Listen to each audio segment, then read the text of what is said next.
अहर्निश जप करते रहते थे, बोलते नहीं थे, बहुत कम बोलते थे।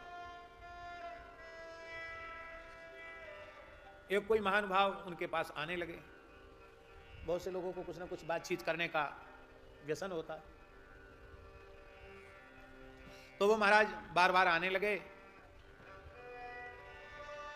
और जब देखो तब सामने बैठ के पूछे, महाराज कुछ सुनाओ, महाराज कुछ सुनाओ, महाराज कुछ सुनाओ, महाराज कुछ सुनाओ। जय।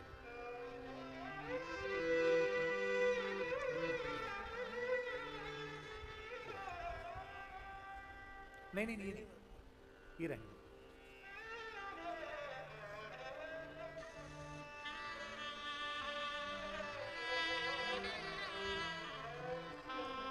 विराज विराज। हाँ, महात्मा तो स्वात्माराम थे, भजनानंदी थे। कई दिन हो गया बार बार, महाराज आप कुछ बोलते नहीं, कुछ सुनाइए, कुछ सुनाइए। एक दिन महात्मा ने सोचा कि इसकी फांस काट देना चाहिए। तो महात्मा बोले कि भैया सुनावे क्या, इसके पहले तुमने कुछ सुना है कि नहीं? अरे बोले महाराज क्या बात करते आप, कितनी राम कथा सुन ली, कितनी कृष्ण कथा सुन ली, कितने बार भागवत सुनी, गीता सुनी, रामायण सुनी, महाभारत सुनी, हमें याद नहीं है। हाँ, इतना पक्का याद है कि हमको सदग्रंथों का श्रवण करते करते, सत्संग करते करते हमको 1 वर्ष 2 वर्ष नहीं 40 वर्ष हो चुके हैं। महात्मा ने हाथ जोड़े, सिर झुकाया, प्रणाम किया, बोले वाह, आपको जब बहुश्रुत हैं, आप 40 वर्ष से लगातार गीता, भागवत, रामायण आदि सदग्रंथों को श्रवण कर रहे हैं, तो आपको हम क्या सुनावें? नहीं महाराज, फिर भी तो कहने सुनने की परंपरा है, फिर भी कुछ सुनाइए। तब उन संत ने कहा कि हम सुनाएंगे जरूर, लेकिन हम एक बात आपसे पूछना चाहते हैं कि इन 40 वर्षों में जितना आपने श्रवण किया है, उसमें से कितना अंश आप अपने जीवन में आत्मसात कर पाए हैं? उस 40 वर्षों के सत्संग से प्राप्त अपने विवेक का आप कितना आदर कर पाए हैं, ये बताइए। इस प्रश्न का उत्तर उन महाशय से देते नहीं बना, वे मौन हो गए। तब उन्होंने कहा कि अब आप अपना और हमारा दोनों का समय नष्ट करने पर क्यों तुले हुए? 40 वर्ष के सुनने के बाद भी आप अपने विवेक का आदर नहीं कर पाए, तो हम भी आपको सुनावेंगे तो हमारा उतना समय ही नष्ट होगा। आपको अपने विवेक का आदर तो करना नहीं है, इसलिए दोबारा हमारे पास आना नहीं। इन 40 साल में जो सुना है, उससे प्राप्त जो विवेक है, उसका आदर कीजिए एकांत में बैठ करके। हम अपने विवेक का आदर नहीं करते। बिनु सत्संग विवेक न होई, राम कृपा बिन सुलभ न सोई। तो पहला प्रयोजन कथा श्रवण का यह है कि सदाचार प्रतिष्ठित हो, दूसरा भगवत भक्ति की प्रतिष्ठा हो, तीसरा प्रयोजन है कि हमारे जीवन में विवेक की वृद्धि हो, और चौथा प्रयोजन है व्यास जी स्विकार निरासश्च, अपने विकारों का निराश हो। कई बार मनुष्य जीवन में सदाचार को प्रतिष्ठित करने के लिए भी प्रयत्नशील होता है, किसी न किसी अंश में भगवत भक्ति भी उसके जीवन में होती है, विवेक भी जगता है, किंतु इतना सब करने के बाद भी वह अपने अनंत जन्मों के वासना वासित अंतःकरण की मलिन वासना पर विराम नहीं लगा पाता है। तो अपने विकारों का निराश कैसे हो, सज्जन पुरुष कैसे करें? क्यों? क्योंकि जीवश्चासुरतां प्राप्ता प्रायो घोरे कलाविह। इस घोर कलिकाल में मनुष्य आसुर भाव को प्राप्त हो गए। पहले का जमाना ऐसा था व्यास जी, वो दैवी संपत्ति से युक्त कैसे हो? क्योंकि गीता जी में भगवान ने कहा दैवी संपद विमोक्षाय निबंधाया सुरी मता। दैवी संपत्ति मोक्ष का कारक है, मोक्ष की कारिका है, और आसुरी संपत्ति बंधन की कारिका है। इसलिए जो कल्याणकारी साधनों में सबसे श्रेष्ठ साधन हो, जो पवित्रों को भी पवित्र बनाने वाला हो, ऐसे पवित्र साधन का उपदेश आप कृपा करके कीजिए। और हे भगवान, ऐसा साधन बताइए कि अंतःकरण की शुद्धि हो जाए और शिव प्राप्तिर भवे तात सदा निर्मल चेतसः, भगवान शिव की प्राप्ति हो जाए। महाराज जी, शिव शब्द का अर्थ ही है परम कल्याण, आत्यंतिक कल्याण।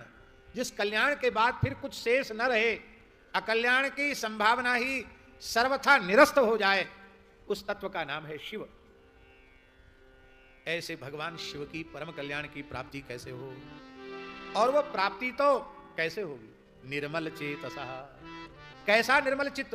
बोले सदा निर्मल चेतसः, सदा सर्वदा जिसका चित्त निर्मल हो। जब हरि और हर में भेद नहीं है, अभेद ही है, तो जो प्राप्ति की भूमिका भगवान श्री हरि की है, रामकृष्ण नारायण की है, वही प्राप्ति की भूमिका भगवान शिव की है। निर्मल मन जन सो मोहि पावा। क्या 88,000 सौनकादि ऋषियों को भगवान शिव की प्राप्ति नहीं हुई है क्या? ये तो सब नित्य प्राप्त हैं, भगवान का प्रत्यक्षानुभव नहीं हो चुका है।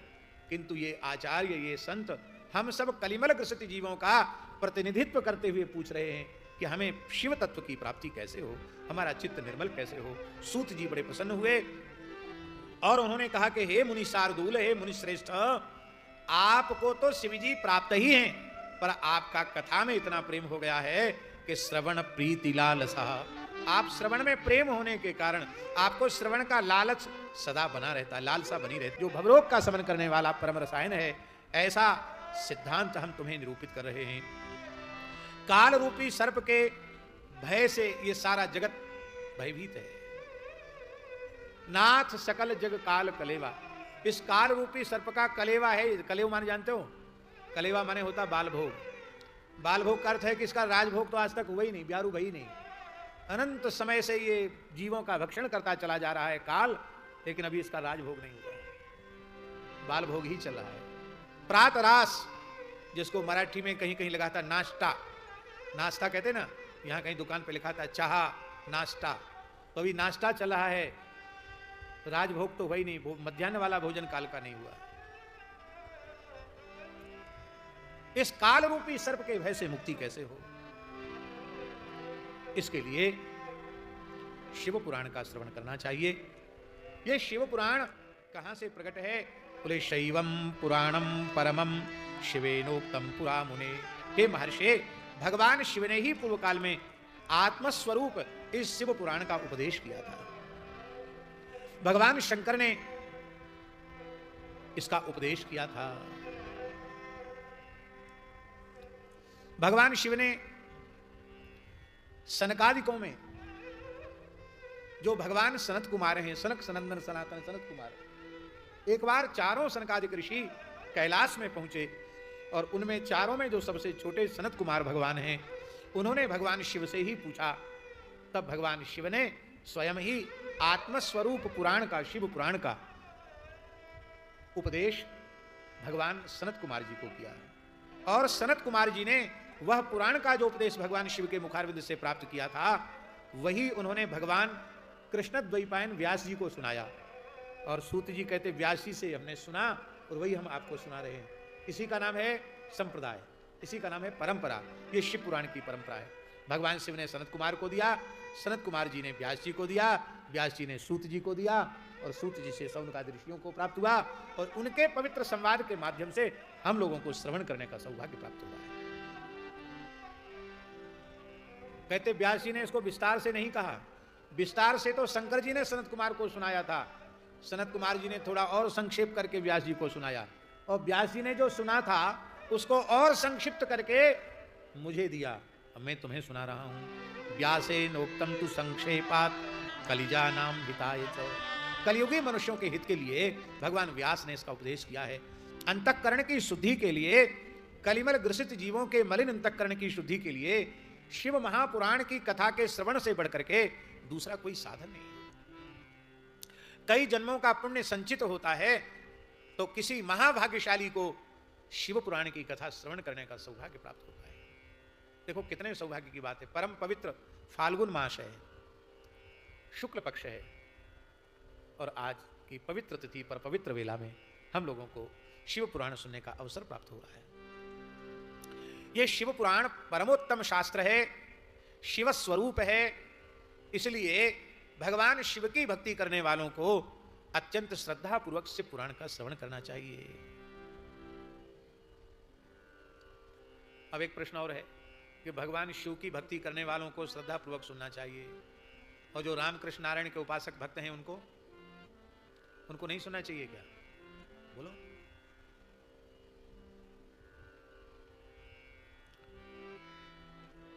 शिव सेवा कर फल सुत सोई,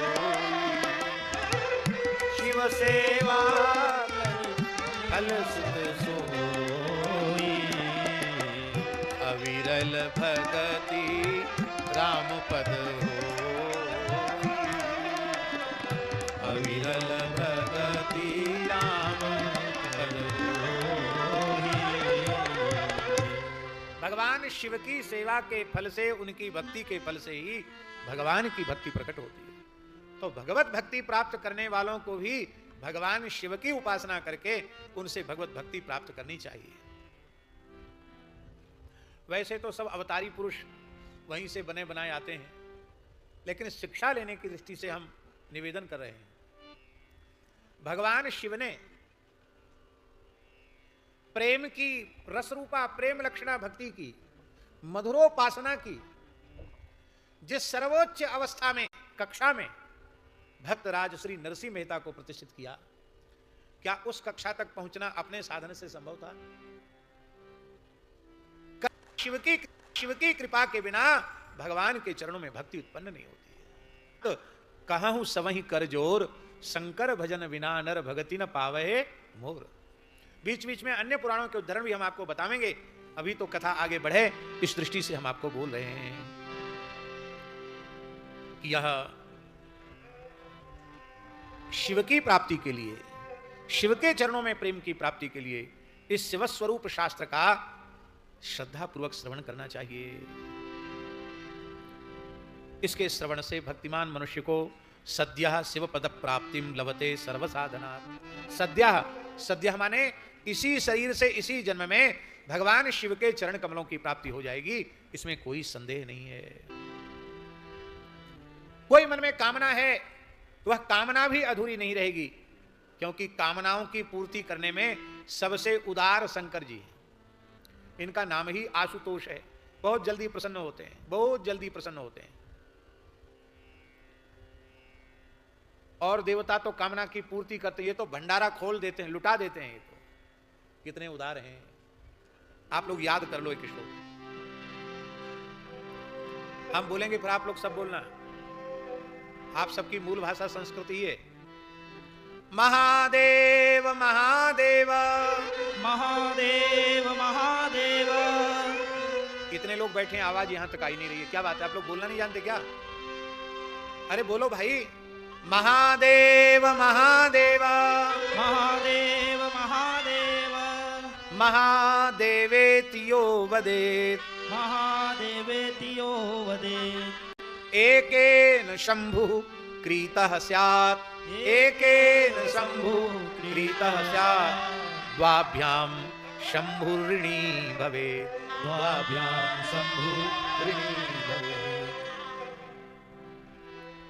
स्वामी जी एक लोटा जल भी नहीं चढ़ाना है, एक बिल्व पत्र भी नहीं चढ़ाना है, अक्षत भी नहीं चढ़ाना है, केवल शिव जी के द्वार पर जाकर बोलो महादेव महादेव महादेव। 3 बार जाकर कोई कह दे भगवान शिव के द्वार पर, तो भगवान शंकर इतने दयालु हैं, इतने प्रसन्न हो जाते हैं। बोले इस मेरे भक्त ने एक बार महादेव कह के तो मुझे खरीद लिया, मैं बिक गया इसके हाथों। अब इसने 2 बार और कह दिया है? 3 बार कहा ना, महादेव महादेव महादेव महादेव महादेव। तो एक बार में तो मैं बिक गया, अब इसने 2 बार और महादेव महादेव बोल दिया, अब तो मैं कर्जदार हो गया। भैया इतना दयालु, इतना करुणामय, इतना उदार और कौन होगा? इसलिए कोई कामना ऐसी नहीं है जो शिव पुराण के श्रवण से अधूरी रह जाए, सब पूरी हो जाएंगी। सर्व काम फलप्रदम, इस पुराण के श्रवण से मनुष्य निष्पाप हो जाता है और संपूर्ण भोगों को भोग कर अंत में शिवलोक की प्राप्ति करता है। महाराज जी लिखा है राजसूय यज्ञ, जानते हो, छोटा मोटा यज्ञ नहीं।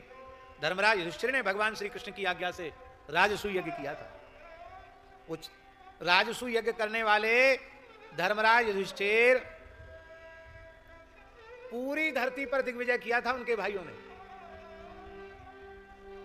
कोई कमी नहीं थी उनके पास। फिर भी राजसूय यज्ञ इतना अधिक धन उसमें लगता है कि युधिष्ठिर को बड़ी चिंता हो गई कि हम इतने बड़े राजसूय यज्ञ में धन की व्यवस्था कहां से करें। चारों दिशाओं से धन लेके आए थे, जीत कर लाए थे, भीम अर्जुन नकुल सहदेव,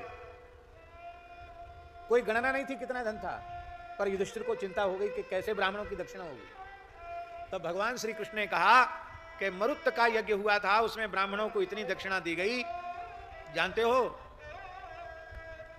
बड़े बड़े भगत होते हैं श्रद्धावान, भंडारा कराते हैं, खीर से महापूरण, मालपुआ से महापूरण, गुलाब जामुन से महापूरण, लड्डू से, बर्फी से, पेड़ा से, जलेबी से, खुरमा खाजा से महापूरण। लेकिन दक्षिणा से महापूर्ण करने वाला कोई जजमान आज तक आया नहीं। हमारे जीवन में तो आया नहीं, आप क्या आया हो तो पता नहीं। दक्षिणा से महापूर्ण करने वाला कोई नहीं आता। आप तो सब बड़े उच्च कोटि के महात्मा हैं, लेकिन सही बात कहें तो स्थिति यह है कि पंगत में भले ही दाल भात जिमा दो, कोई व्यंजन न हो, दक्षिणा बढ़िया दे दो तो रोम रोम आशीर्वाद देता है। और भले ही 56 भोग जिमाओ व्यास जी, तो दक्षिणा कमजोर हो जाए तो कहते अरे सब समय बर्बाद हो गया, सवेरे से गए, इतना चल के गए, इतना देर पंगत में कुछ नहीं दिया। अरे राम, अरे भैया भले आदमी, कितने व्यंजन, उनका नाम भी तुम नहीं जानते थे, बता सकते हो, और इतना उसने प्रेम से जिमाया, वो सब बेकार हो गया बिना दक्षिणा के। और दक्षिणा बांटने लग जाएं जजमान तो हो सकता है 12 बजे पंगत में बैठे हुए लोग रात को 12 बजे तक बैठे रहेंगे। यदि लगातार दक्षिणा चलती रहे तो 12 बजे रात तक भी लोग बैठे रहेंगे, जजमानों को दर्शन देकर, आशीर्वाद देकर कृतार्थ करते रहेंगे। जजमान को हार माननी पड़ेगी, लेने वाले हारेंगे नहीं दक्षिणा लेते लेते। आज तक कोई माई का लाल ऐसा नहीं हुआ जो दक्षिणा से महापूर्ण करने वाला हो, पर भगवान की सृष्टि में सब हैं। राजा मरुत ऐसे हुए कि जिन्होंने ब्राह्मणों को इतनी दक्षिणा दी, महाराज जी इतनी दक्षिणा ब्राह्मणों को दी मरुत राजा ने कि ब्राह्मण उसको ढोने लगे। क्या जी, ढोते ढोते 10-20 साल बीत गए, ढो नहीं पाए। अंत में उनका मन विरक्त हो गया, बोले भैया भोगेंगे कि मर जाएंगे ढोते ढोते ही, इतना सोना दिया, इतना जवाहरात दिया, कितना लाद लाद के ले जाएं। अंत में उनका वैराग्य हो गया और वो जितनी ले जा पाए ढो ढो कर उतनी ले गए, बाकी उससे कई गुनी ज्यादा वहीं पटक के चले गए। बोले जाओ, अब भर गया पेट हमारा दक्षिणा से। भगवान बोले वो सब हिमालय में दबा पड़ा है, जाओ अमुक जगह दबा पड़ा है, वहां के देवता का पूजन करके और भूमि से खोद करके लाओ। न जाने कितने लाख बैलों पर लद करके वो आया है हमारा धन। राजसूय यज्ञ बातों से नहीं होता, बड़ा कठिन है राजसूय यज्ञ। राजसूय यज्ञ से एक राजसूय नहीं 100 राजसूय यज्ञ करे और 100 अग्निष्टोम नामक यज्ञ करे, उससे जिस पुण्य की प्राप्ति होती है वह पुण्य शिव महापुराण की कथा सुनने मात्र से प्राप्त हो जाता है।